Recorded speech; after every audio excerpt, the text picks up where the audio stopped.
¿Alguna vez se han parado a pensar en esto?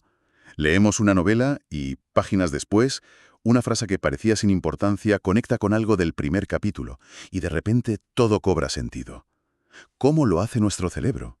¿Cómo es posible que una red de neuronas, que operan en la escala de milisegundos, pueda seguir el hilo de una historia que se desarrolla a lo largo de minutos o incluso horas? Bienvenidos a este nuevo análisis en profundidad. Hoy nos sumergimos en un artículo científico fascinante que se sitúa justo en la frontera entre la neurociencia y la inteligencia artificial. Nuestra misión, desentrañar una paradoja que lleva décadas desconcertando a los científicos.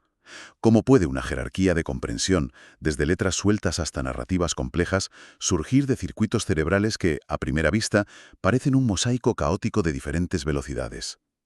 El material de hoy, por cierto, proviene de un trabajo de investigación de Akash Sarkar y Mark W. Howard. Vale, vamos a desgranar esto. La idea central que proponen los autores son las ventanas de recepción temporal, o TRWs. Sí, y la analogía es buenísima, la verdad. Es que lo explica muy bien. Igual que en la visión tenemos campos que procesan una zona del espacio. Exacto. Pues aquí, en la cognición, parece que tenemos ventanas que procesan un fragmento de tiempo. Y el artículo, basándose en estudios de neuroimagen, muestra que hay una jerarquía muy clara. Una jerarquía, vale. Sí, y es una jerarquía que casi se puede visualizar. A mí me gusta imaginarlo como una orquesta. ¿Una orquesta? ¿Me gusta? Pues las áreas sensoriales primarias, como el córtex auditivo, son como los violines.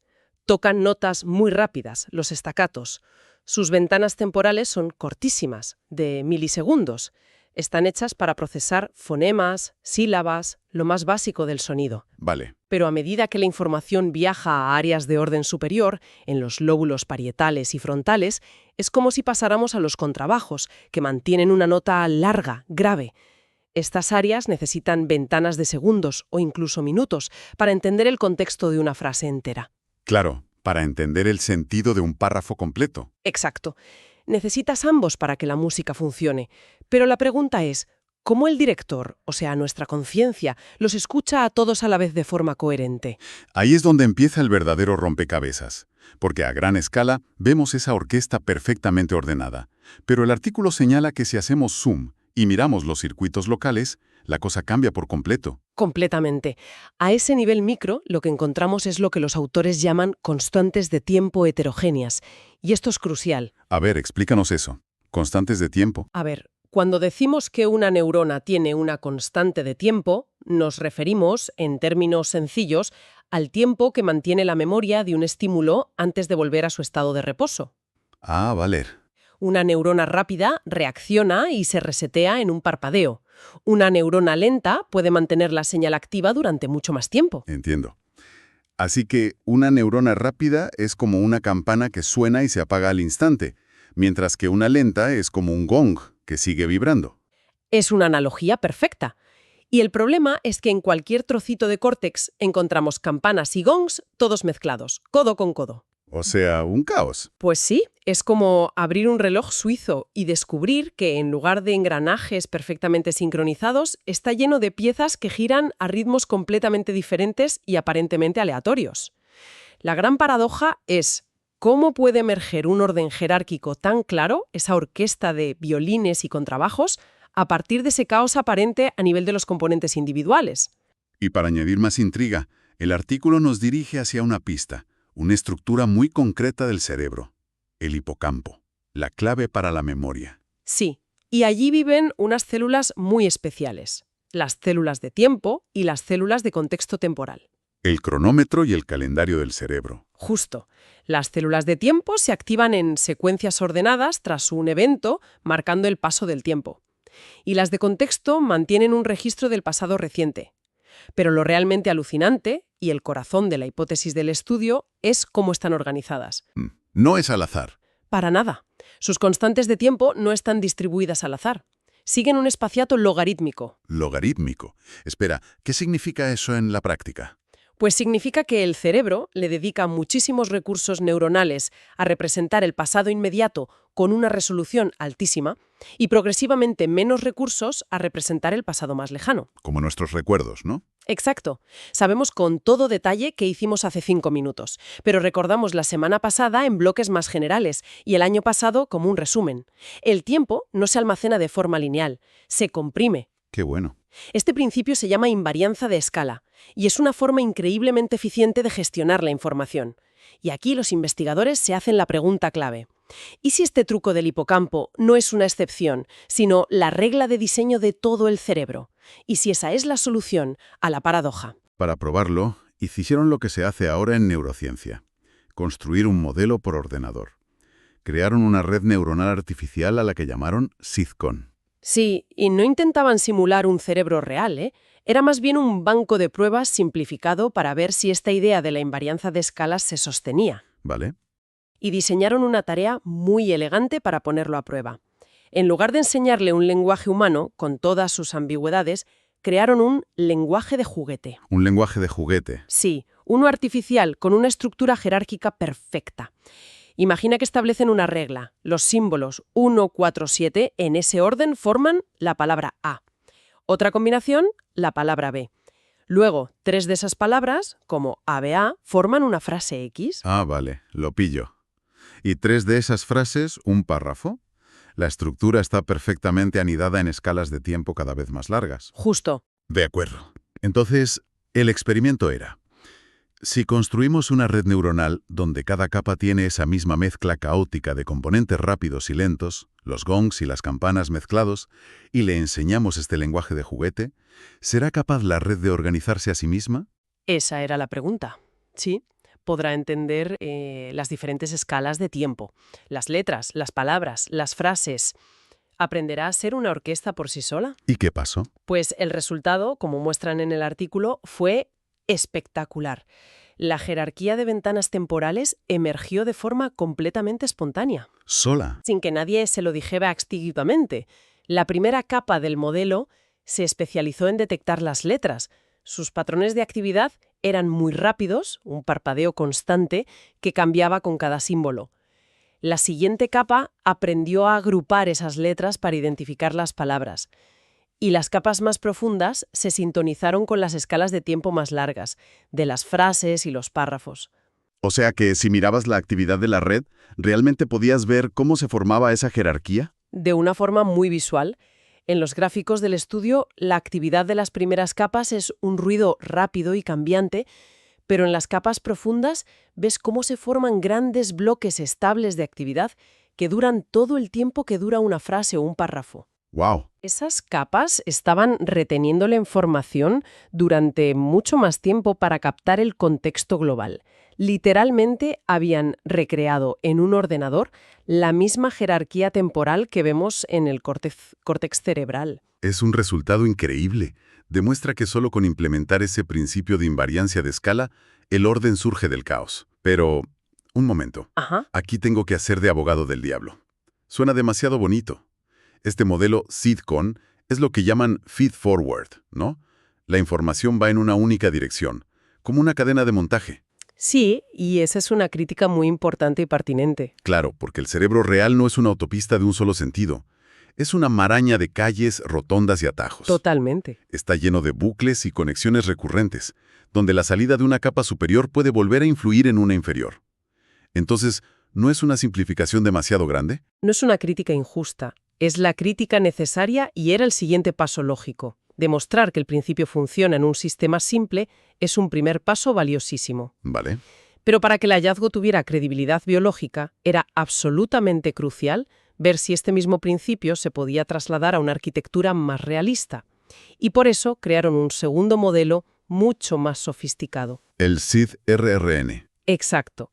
Partieron de una red neuronal recurrente, una RRN, que es un modelo mucho más aceptado para simular la dinámica cerebral, porque sí incluye esos bucles. Vale, es más fiel a la realidad. Mucho más. Al principio, una RRN estándar es como una masa de conexiones sin mucho orden. Y lo que hicieron fue un proceso muy metódico, casi como el de una escultora. ¿Una escultora? ¿En qué sentido? En el sentido de que fueron añadiendo una a una las restricciones que habían aprendido de la biología. Esculpieron la red para que se pareciera más al cerebro. ¡Ah, qué buena idea! Por ejemplo, forzaron una separación entre las neuronas que procesan el qué, o sea, el contenido, y las que procesan el cuándo, el tiempo. Y sobre todo, le impusieron una estructura matemática muy específica en sus conexiones. Aquí es donde el artículo menciona algo que suena muy técnico. Imponer una estructura de valores propios geométricos. Para los que no somos matemáticos, ¿qué efecto práctico tiene eso en la red?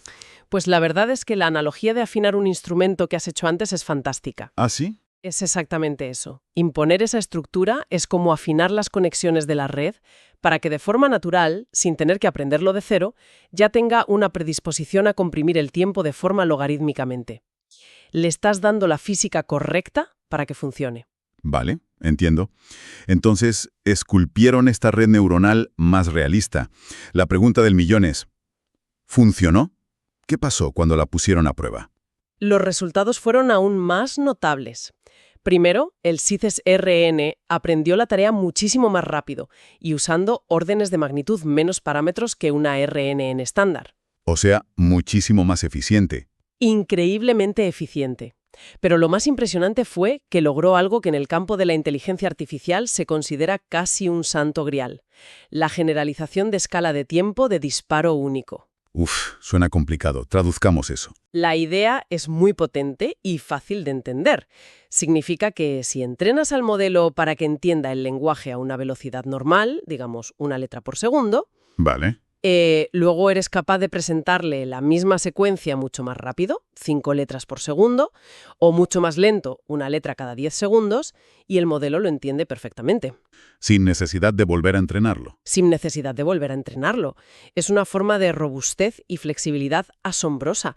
Los modelos de IA tradicionales, incluso los más avanzados, suelen fallar estrepitosamente si cambias las condiciones. Claro. Este no.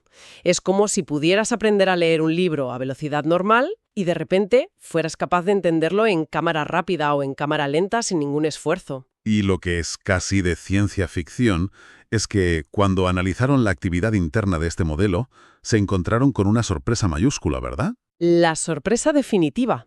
Descubrieron que sus neuronas artificiales se habían organizado espontáneamente para replicar los dos tipos de células que mencionamos al principio del hipocampo. No me digas. Tal cual.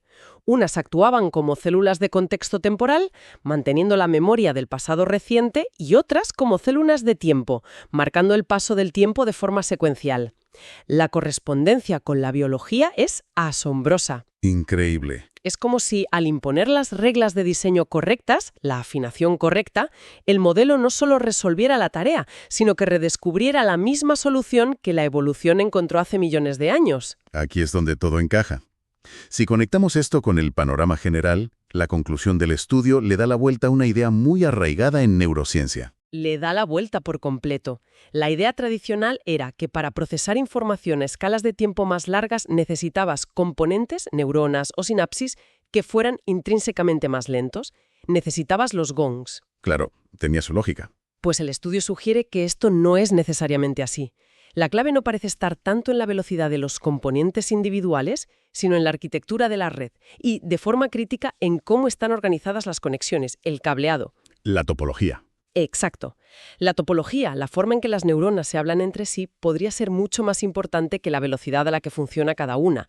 Es un cambio de paradigma, de pensar en las piezas a pensar en el sistema. Entonces, ¿qué significa todo esto en la práctica? Me parece que tiene implicaciones enormes en dos campos que aquí convergen de forma espectacular: la neurociencia y la inteligencia artificial. Sin duda, para la neurociencia ofrece por fin un mecanismo plausible y computacionalmente sólido para resolver esa paradoja de la que hablábamos al principio. Ya no es un misterio cómo el orden jerárquico puede emerger de la heterogeneidad local. Este modelo nos da un cómo muy concreto. Y para el mundo de la inteligencia artificial, que es algo que nos toca más de cerca en el día a día, abre una vía para superar una de sus grandes limitaciones actuales: los famosos cuellos de botella de contexto que tienen los grandes modelos de lenguaje. Justo. Estos modelos son increíbles, pero tienen serios problemas para recordar el principio de un texto muy largo cuando llegan al final. Su memoria es más lineal y se degrada. Exacto. Y este principio de memoria logarítmica, que como hemos visto está inspirado en una ley de la percepción humana tan antigua como la ley de Weber-Fechner del siglo XIX. ¿Del siglo XIX? Sí. Podría ser la clave para que las IAs manejen secuencias de información muchísimo más largas de forma eficiente. La ley de Weber-Fechner dice que nuestra percepción de un cambio es relativa a la magnitud inicial. ¿Vale? Notamos mucho la diferencia de añadir una vela a una habitación a oscuras, pero apenas notamos la diferencia de añadir una vela a una habitación con 100 velas ya encendidas. Es una percepción logarítmica. Y lo que este estudio sugiere es que esta no es una simple peculiaridad de nuestros sentidos. Eso es. Plantea una pregunta importantísima. ¿Es esta percepción y memoria logarítmica del tiempo una simple casualidad de nuestra biología? ¿O es un principio computacional fundamental y óptimo para cualquier sistema, biológico o artificial, que necesite procesar secuencias de forma robusta y eficiente? Buena pregunta. Si es lo segundo, la biología podría llevarle mucha ventaja a la ingeniería en este aspecto. Quizás la solución para la próxima generación de IAs no está en añadir más y más datos, sino en copiar mejor la arquitectura del cerebro. Hagamos un repaso rápido de las ideas clave, porque hemos tocado muchos palos. Primero, el cerebro procesa la información en una clara jerarquía de escalas de tiempo, de los milisegundos de un sonido a los minutos de una historia.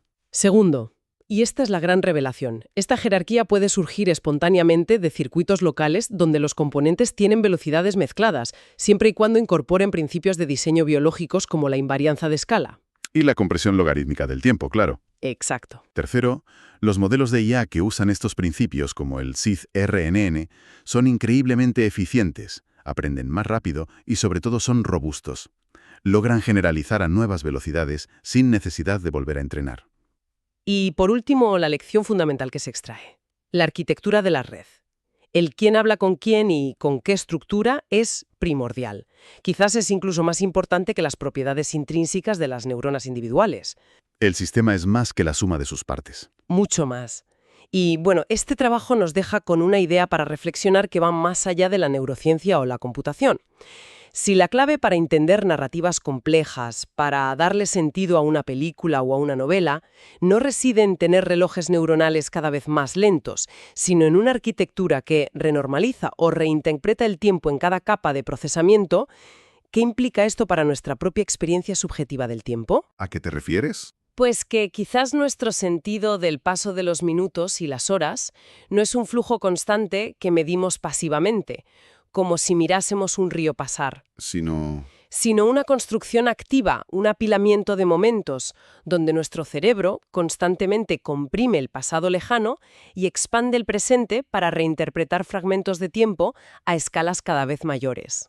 a lo mejor, la narrativa coherente que llamamos nuestra vida no es algo que recordamos, sino algo que el cerebro construye activamente a cada instante, usando esta asombrosa arquitectura temporal. Con esa idea concluimos nuestro análisis de hoy. Gracias por acompañarnos.